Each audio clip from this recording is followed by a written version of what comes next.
Let's create workflows from templates now.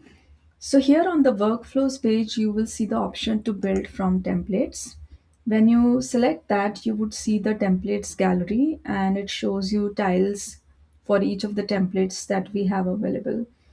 So there are templates ranging from very simple use cases like a request response or something little bit more complex with a managed connector like get weather, and then even more AI based scenarios like this one which does sentiment analysis on product reviews using AI reasoning. So for this demo, I'll go ahead and use the get weather template.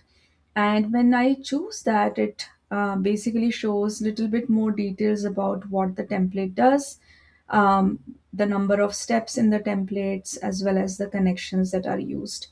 So you can go ahead with the default name or provide whatever name you want for the workflow. I'll go with the default name and select use template. So here is the workflow that gets generated for that template. And as expected, it has a request response trigger and then a step in the middle to get the weather forecast.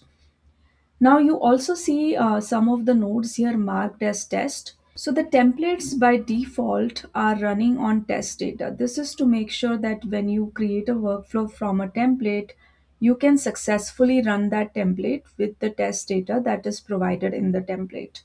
So let's see what that looks like. Here you will see a tab for test data, and this basically shows that this action is running on test data, and here is the test data that is provided for this step. Now when I run this workflow, it's going to use the test data, which is what also shows here. And this way you can actually run a template end to end and look at the results from each step. So the idea here is that you can iteratively update each of these steps and replace the test data with real data. And when you are ready to test them with the real data, you can turn this flag off.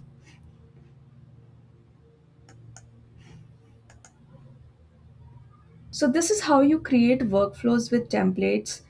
So this is a great option when you find something in templates that already meets your requirements or already meets your requirements to a good extent. Then it's much easier to further update, further modify it, and extend it to your needs.